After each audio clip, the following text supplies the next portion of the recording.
Welcome to Inside Out, Mental Health at Work and in Life, where we're exploring why our workplaces feel the way they do and what it takes to build cultures that support genuine well-being. I'm your host, Catherine Eady, and today I'm joined by Charmian Johnson. Welcome to the show. Before we get into the topic of mental health at work and in life, though, for people meeting you for the first time, you want to share a little bit about yourself and your background. Thanks, Catherine. So I've been a lawyer for nearly 30 years, a partner of global law firms for about 16 years. So I've been in a quite high pressured environment for all my career, really. Due to personal family issues, I started doing some trauma-informed coaching in the background, many weekends whilst I still worked as a lawyer. And when I finished my training, having learned some of the best stuff I've ever learned, wondering why have we not been taught this stuff before, I went to my law firm. It soon became clear that I couldn't do both. So I resigned from the partnership and set up Charmian Johnson Coaching, and now work predominantly with high achieving women, a lot of lawyers who suffer from self-doubt, perfectionism, imposter syndrome. But I also go into workplaces to deliver workshops and training for teams, leaders, to try and help them provide more supportive, compassionate environments through nervous system awareness training.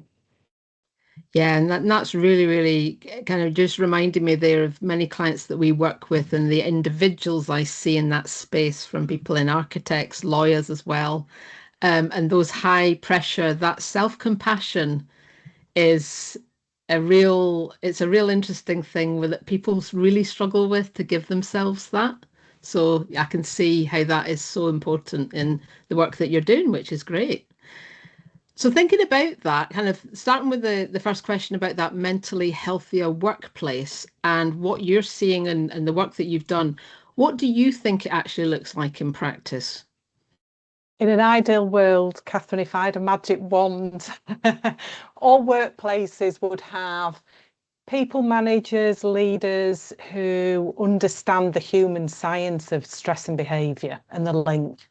So leaders would have this emotional intelligence. They treat all their people with human beings with lives outside of work and who bring their whole selves into the workplace. People would be able to speak up, challenge decisions, contribute to discussions without fear of any negative consequences, able to ask for help, admit they're struggling without feeling they were going to be judged. I think there would be a lot of good communication, open, fairness is really important in a mentally healthy workplace. And I think leaders and, again, people managers would be able to spot the early symptoms of stress. So we could be in a more preventative mode rather than just a reactive mode. And I think having the nervous system awareness training would mean that people start to shift their mindset really to not what's wrong with Dave in accounts, but I wonder what's going on for them. And already you can see that subtle shift would mean a much more supportive, compassionate environment. And I think ultimately people being thanked, praised for the contribution, so that people feel seen and, importantly, valued. I think there was many times I didn't feel valued in my career, and just to thank you, or you did a really good piece of work, can make your day, it can make your week. So for somebody to recognise your strengths and your contribution, I think is really important as well. Yeah, and you've touched on there's a lot in that, and you've touched a lot in there that I don't know about yourself, but I see a lot of that still missing. I think many of these podcasts we've been chatting about have been about how things have gone a little bit backwards, back the way. And we're all trying to find out why, and why people are feeling disengaged, why they're burning out, why they're exhausted. You could argue that it's just the speed at which everyone's trying to do everything. The managers maybe not having the time to notice and not being trained to notice. You've touched on much more awareness of the system and the body and how it reacts to it, the environment it's in, which is absolutely key and actually fundamentally the basics of how the body and the nervous system and the fight or flight and all that going on, and how it connects to the broader world. around fear of the climate change, and where people bring a lot of that stuff into work as well, don't they? They really do. And that's why I mention leaders recognising people bring their whole selves to work. They are human beings with lives outside of work. And there's so much, as you say, fear and uncertainty in the world, particularly now. It just feels like whenever you switch on the TV, there's more doom and gloom, and it's really difficult for people. I think understanding the science between stress and how somebody's showing up is so important. Again, at the very least, shifting the question from what's happened to them rather than what's wrong with them.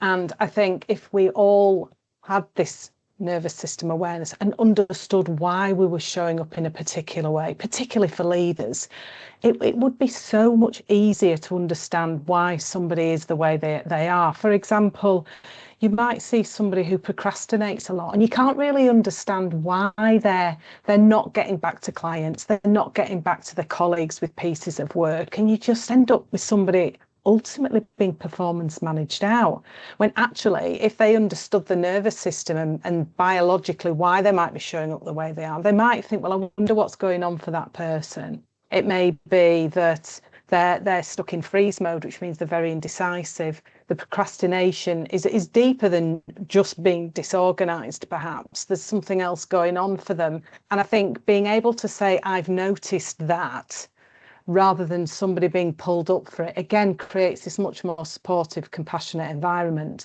And I think very importantly for leaders and people managers, I think if they were aware of how they're showing up, then I think the impact that they can have on the team is huge. People start to understand that, it's not just me feeling a particular way. If a manager, for example, is in fight, flight and very, very irritable, and I've been pulled up for that before in my career, people don't think, that's just the way they are and they get away with it. If a leader understands, right, I'm in fight, flight, I know what I can do about it, and I know the impact it has on my team when I regulate my nervous system, it's just happy days all round. A team, a much more cohesive, collaborative, creative, all the good stuff, and ultimately it makes for a happy workplace. Yeah. No, you've touched on some really important things that have come up on podcasts before, and it's just different angles of thinking about this. But I think there's one thing that's key here that's been brought up is self-awareness of leadership and managers.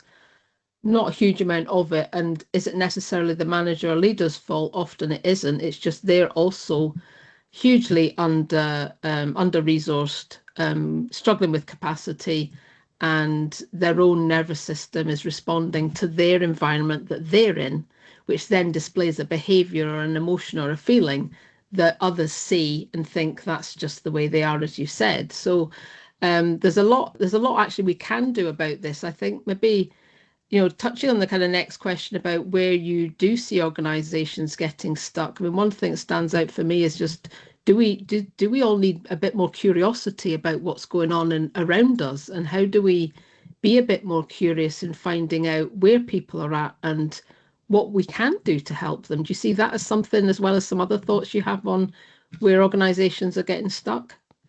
Yeah, definitely. And it's not that wellbeing's not talked about, is it? I think it's so high up on the radar and the agenda, and they're spending so much more money to wellbeing initiatives. And I think a lot of the time that the organisations are thinking, well, we're doing all this stuff, but why is it not working? I think there was a CIPD stat that said 50% of organisations didn't know why their initiatives weren't effective.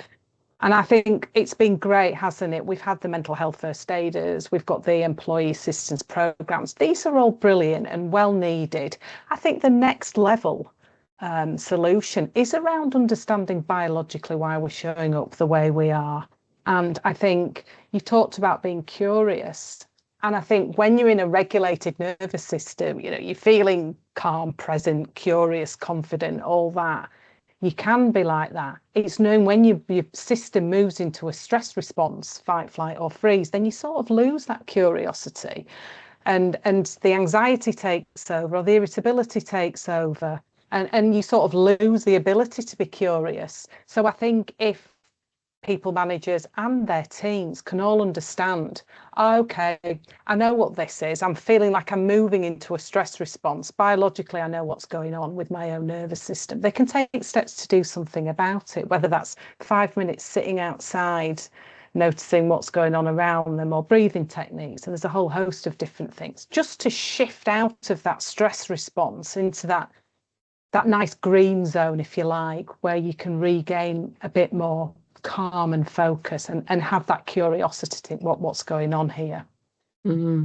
Yeah, and I think as well that reactive, it's often a very sudden response, very immediate. You can have someone seemingly quite calm standing there, and the next minute something shifted within them.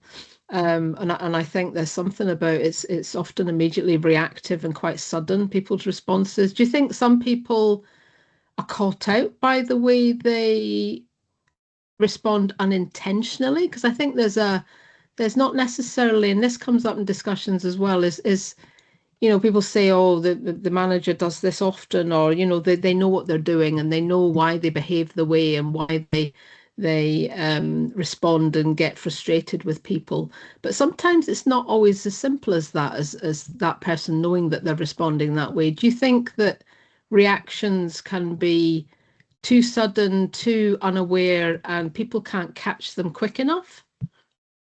Yes, I think without the nervous system awareness knowledge, absolutely. And you end up thinking, well, I'm just stressed and so I am irritable. And you don't think you can do anything about it without changing your workload, for example. I mean, that was me a lot of the time. I did get pulled up for being frosty and irritable. And I didn't want to be, and I hated myself. I felt awful afterwards. That wasn't who I was. And I think had I realised that I'd shifted into that stress response much earlier, it could be, well, my shoulders around my ears, my jaw's clenched.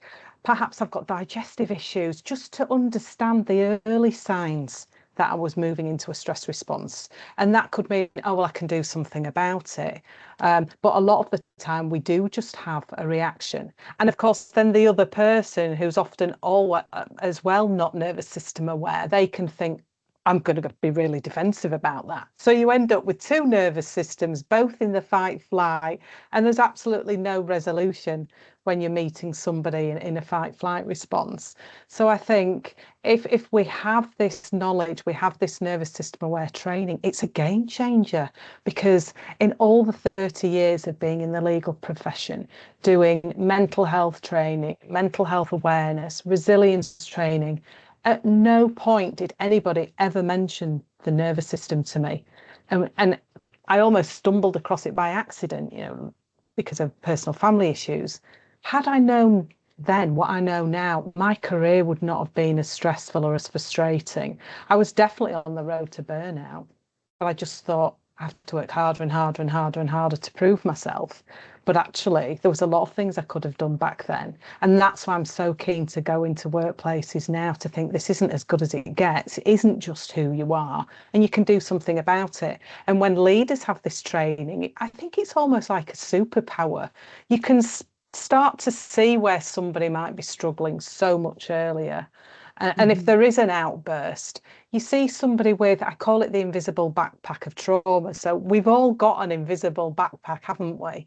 That we carry around every day, and it can be so heavy. Nobody else sees it. And think of all the rocks and pebbles that we put in that invisible backpack over the years. And we say trauma, and there's obvious and less obvious trauma, of course. It could be that you were left at the school gates for ages waiting to be picked up. It could be the birth of a sibling that got more attention than you, perhaps because they were poorly. All these things just keep getting put into the backpack. And so if somebody comes into the workplace and somebody makes quite an innocent comment and Dave from accounts absolutely explodes, you don't know what's in that backpack. You don't know what's happened in the hour getting ready for work and with the kids or whatever. And it just having that awareness that it isn't because of me Dave's exploded, and you think, what's going on for him? And again, it's that subtle mindset shift to make you a bit more curious and more compassionate to your colleagues. Yeah, and it's kind of thinking that we've got a few kind of my colleague Dorothy does kind of trauma informed practices where relevant, But there's something in that I don't know. I get a sense that maybe these things are only booked because it's called trauma. And you're just talking about the backpack there. Maybe we need to think, about what life deals us. And actually, the work that you're doing really applies to everyone. Well, that's exactly it. Absolutely, Catherine, you've hit the nail on the head. And I have had to adjust my messaging. And if family lawyers, for example, are used to you talking about being trauma informed and practice and stuff like that. The average corporate or the average organisation does not want to hear me coming in saying I'm trauma informed, because I think there's an assumption, rightly or wrongly, that I'm going to start being a therapist to their people and trying to uncover trauma in the obvious trauma sense of the word. And it really puts them off. And I've learned that the hard way. So it's very much being nervous system aware, because being trauma informed actually just means that you understand how chronic stress impacts the nervous system, which then influences how you show up. So it's all around the human science of stress and behaviour. It doesn't mean it's all these catastrophic events, although, of course, they can form part of it as well. So I very much talk about being nervous system aware, and it makes people less, oh, I don't want you talking to our people about trauma, but you can come and talk to them about biologically why they're showing up the way they are. And it's so fascinating. And the thing is, once you know this stuff, and it has such a ripple effect, not just on your workplace relationships, but on all your relationships. Because as you say, Catherine, it applies to all of us. It's relevant to all of us, whether you're in the workplace or whether you're at home with your kids or your friends. Yeah. And as I say, it is like a superpower, for sure. Yeah. Yeah, because our body response, we all have a body mind response. That's it. And it does apply to all of us. So yeah, it does it does make me think more about pitching it differently, talking about it differently, saying that this is for everyone, because everyone needs to be, I mean, I don't know about you, but I kind of feel everyone needs that same level to be on the same page with this. So there's no point in Exactly. training just a few people and leaving the rest without that information, because then you've created a disparity, and the people who are not aware continue to behave or feel or respond the way they do. And then you've got the people who have been trained in the company now starting to think differently. And then you've got a clash, haven't you? You've got untrained and That's it. trained trying to come together. Exactly. Yeah. Yeah, it's knowing where to start first, I guess, isn't it? So organisations see the value and the benefit of it. And I think you probably talked quite a lot on podcasts about the accidental manager. And in so many roles, it's an add-on, isn't it, to manage people? But it's a huge responsibility. And so they don't get the proper training they need. So it's probably right to start there, because as I said at the start, they can be so influential if you've got a good leader who's trained in this stuff, and they can set the tone and put the hand up and say, do you know what, guys, I had anxiety, or I've made mistakes in the past, just to show that humility and vulnerability, not think that they have to be perfect. As I said, it has such a huge impact on the team, because the team then starts thinking, oh, I'm not the only one that's feeling like this. That then means that they feel more able to put the hand up and ask for help, access these resources in the workplace earlier on. And perhaps that can be preventative from turning into, say, a crisis when we're all very reactive. And I think that can be a bit of a game changer as well. And firms, workplaces spend so much, as I said, on these wellbeing programs and initiatives, but then they wonder, well, why is nobody accessing them? Yeah, essentially, it's something I've thought about in kind of delivering, and maybe you have as well, is that I think we can do a lot to support companies and businesses, but we do require them to take things forward after they've worked with us. And my experience has been a bit patchy, whereby nothing much happens afterwards.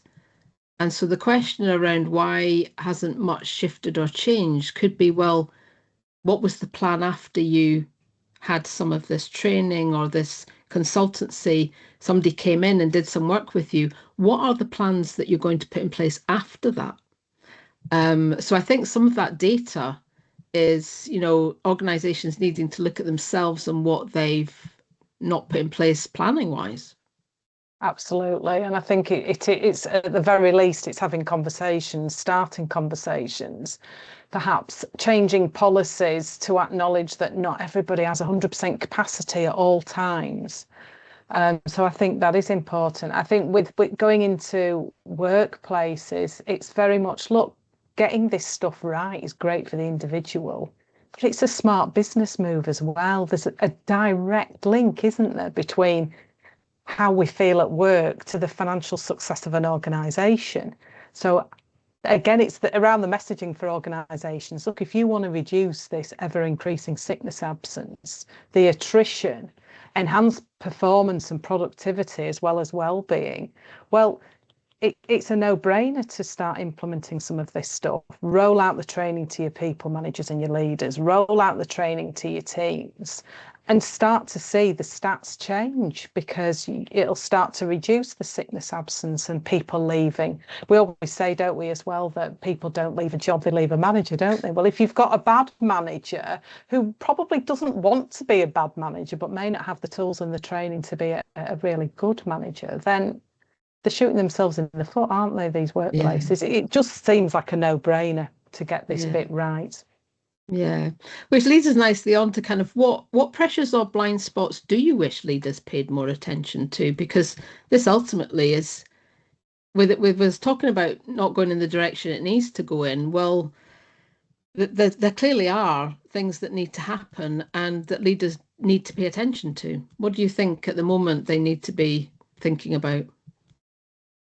I speak to some really great organisations who I know genuinely care about their people, but they still can't understand why the wellbeing initiatives aren't working. And for those, it's an absolute pleasure having a conversation with them. They acknowledge that the missing piece, or at least something very differently, that I'm talking about, is an approach that they haven't tried before, and they're always looking at ways that they can improve the environment.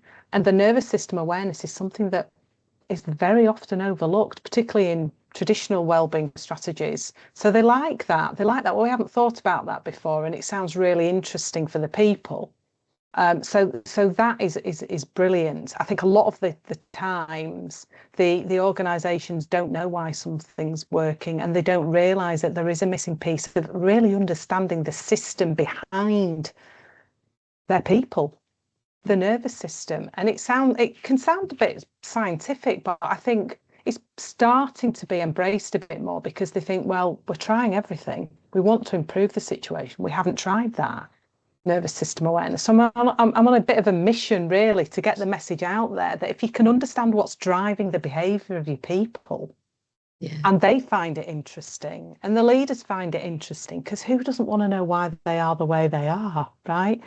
And then to apply it outside the workplace as well, with family, loved ones, friends. Yeah. So I think the Yeah. missing piece often is this nervous system piece, why we are the way we are, and why we show up the way we do.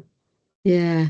And that comes back to kind of measuring that. I mean, the work that you're doing and trying to, even and I'm likewise, I've worked with companies that, still saying, figures are not great. We've tried lots of different things, and they're really trying their best, and nothing's shifting. What about the measuring of what you do? How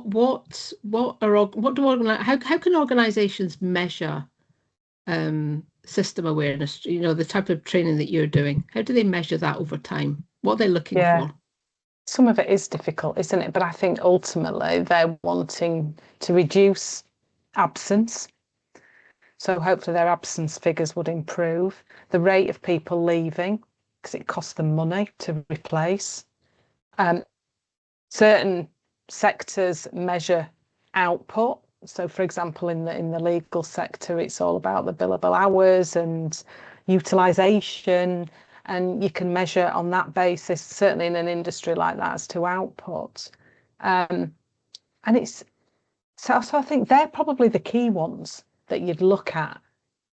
And some of the stuff, it's hard to measure, isn't it? It's people are happier being in work. There's more creativity, more collaboration, and I don't know how you measure that per se, other than the output. And as I say, the absence and the attrition figures. They're probably the key ones. I think, again, in the legal sector, you are judged and measured on how many chargeable hours you record. And so I think sometimes you need to look at as much at the overworking, as much at the underworking in an organisation. So I think it's just getting a measure of that as well. But it's not always easy, is it?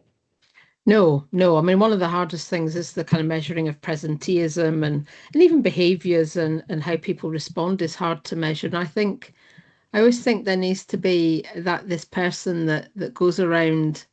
I mean, it should be a role and it never will become one, but a person that can go around and actually go around parts of the business regularly speaking to people. It never will be a role, but I think it should be a role because I think the stuff that we can't measure, it's not about, it's more than just absence and presenteeism and measuring output and productivity. It's about the conversations you have with your employees and finding out a little bit about how they're feeling. I think it can also show up sometimes in reputation of business that can improve as well. The whole kind of culture thing where you've got a good culture going on and people you touched on earlier, and it ties in with psychological safety and psychosocial safety is the willingness of people to feel able to open up to this trust in the organization. So it can show up in various ways, but measuring that is, yeah, it is absolutely, it's very, very difficult. So moving on to kind of thinking about how your own experiences shape the way about how you think about mental health at work. What's kind of, what's kind of led, well, maybe it's led you to do the work that you're doing, but what's your thoughts on that in the workplace? I was quite oblivious, I think, to what I didn't know. Whilst I was in the legal profession for nearly 30 years, I think everything was about the work. Everything was about getting the client's work done, client excellence. We very rarely looked at ourselves and our self-care. You felt like you had to give everything to the job and you couldn't switch off. With me doing my training behind the scenes and while still working in the private practice firm for a while, it did change my outcome when I realised about the nervous system and behaviour and stress.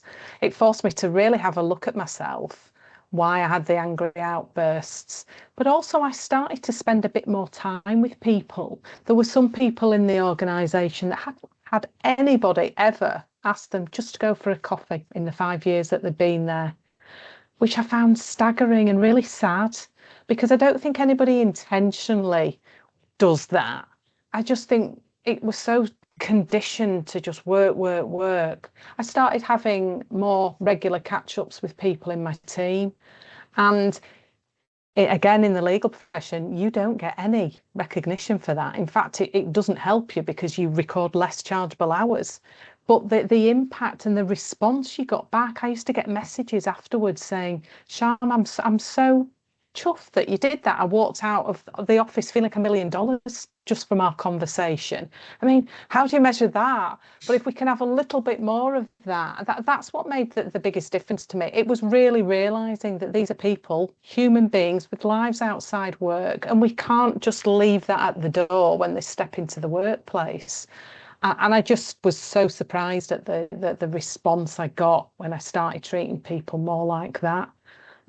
It was a world away from Charm being the irritable, frosty one, which, as we talked about earlier, was very reactive. Yeah. I learned a lot. I learned a lot from the training, and I thought this information is far too good to keep to myself because I originally did this trauma-informed coaching training for personal benefit. And I decided I felt absolutely compelled to share it because it had helped me so much. And I said to myself, if I can just help one other person, then I'll be very, very happy. And that led to Charmian Johnson coaching. That's really interesting, actually, because it makes me think, when we're thinking about the work we're trying to do in the workplace, it resonated with you, which then I remember a manager came on one of our courses a number of years ago, and he was very openly said, I'm not good at managing people because I'm not very good with emotions.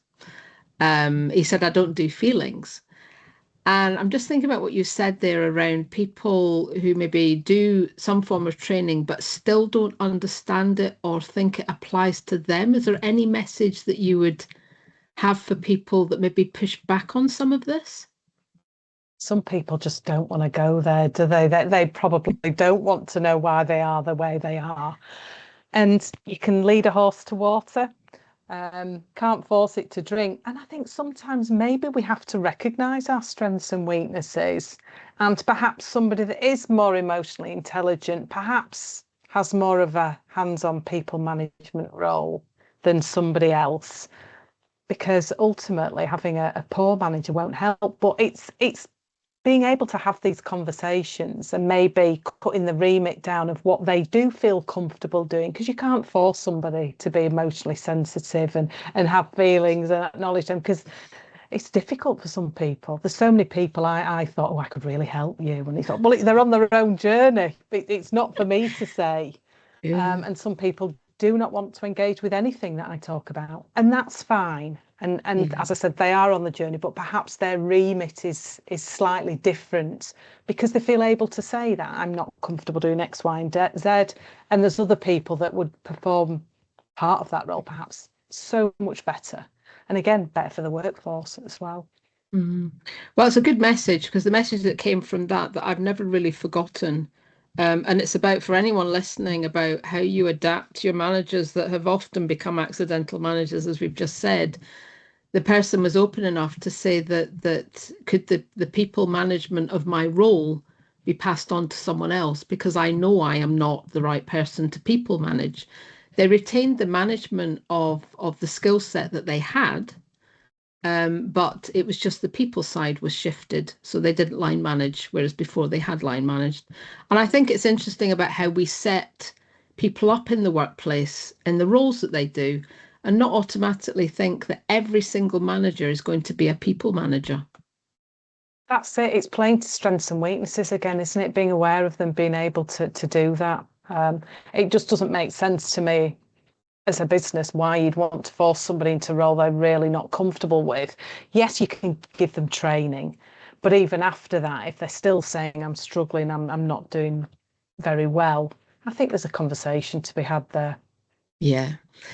So moving on to kind of people's daily working lives. Now, this question's always people go, oh, there's lots of things here, but there could be that knock-on effect with this question, that one thing can then ripple effect with everything else. So if there's one thing that you could improve at the moment with people's daily working lives, what would that be?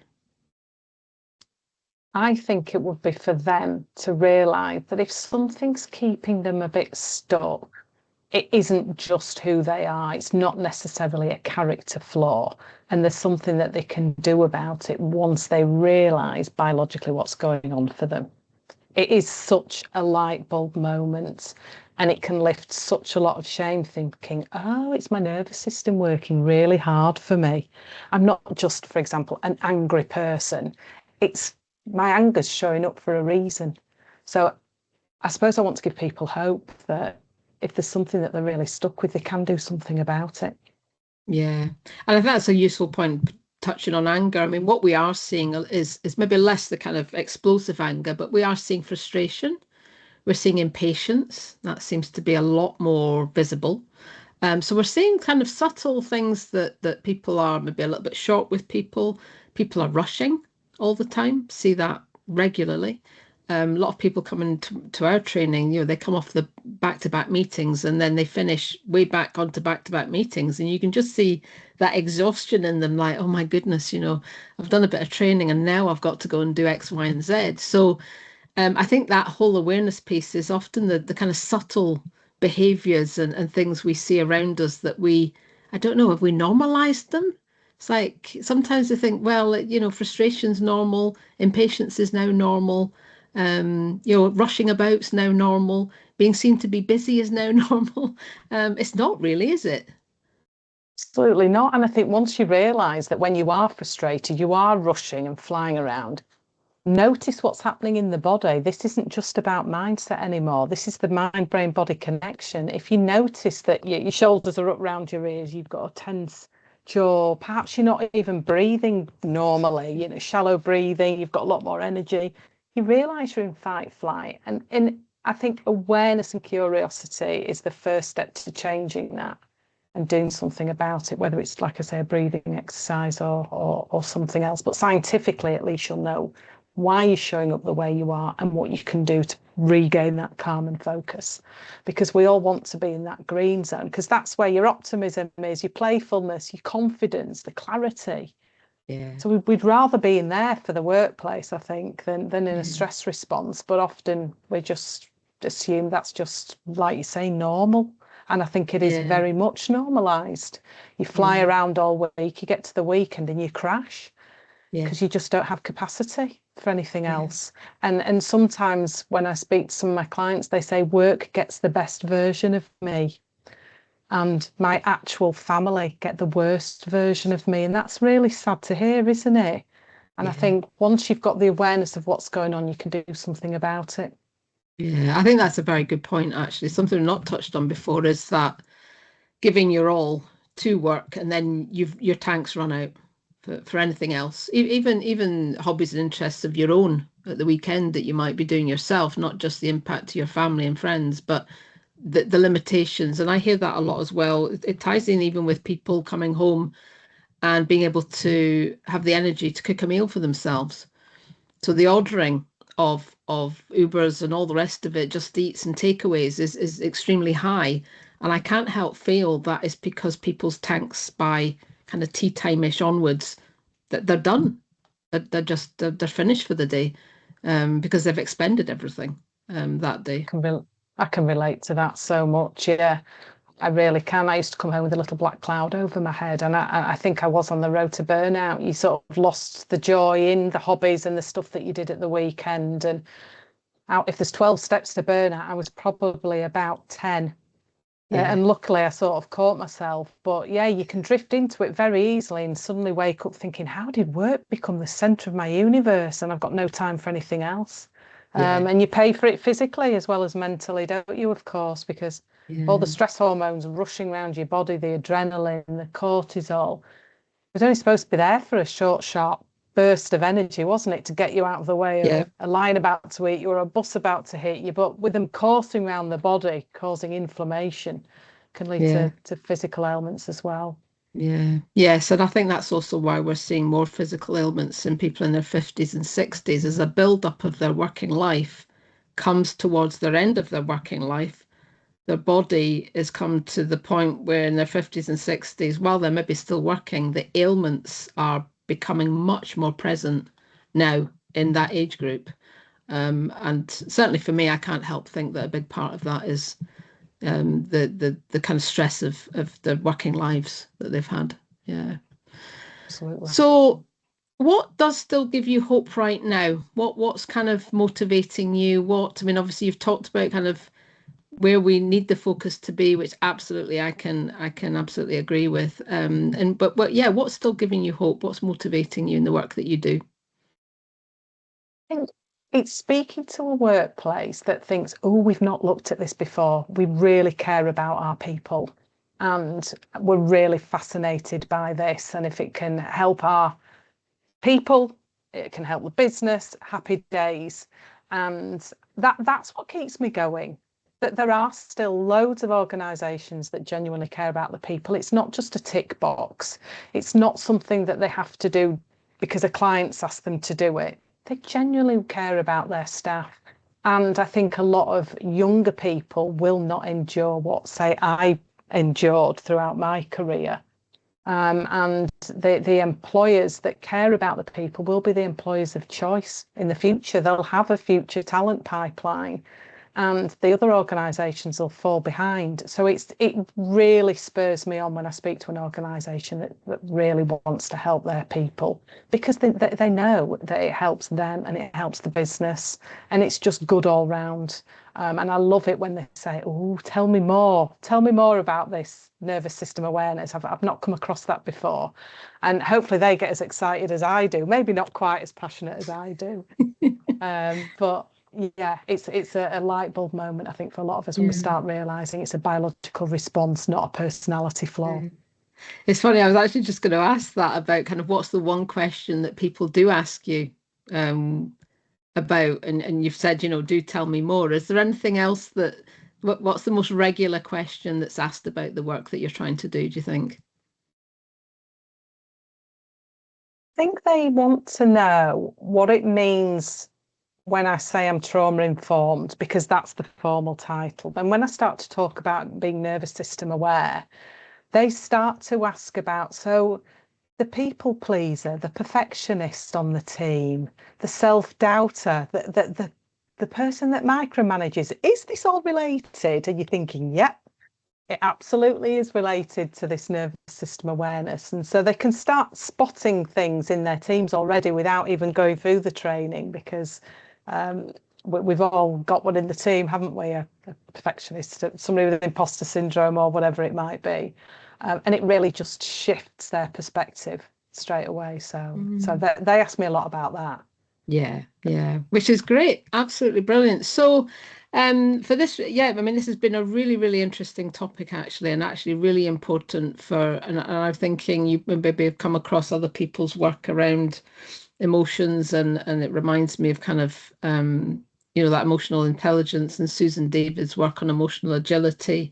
But it's all really, really connected. And I think in schools as well, I think they're doing a lot more on emotional responses, because we're going to, you're saying, yourself, young people are going to be going into the workplace with often very different expectations, hopefully having a higher level of awareness, and it's going to be interesting to see how workplaces will need to adjust to that.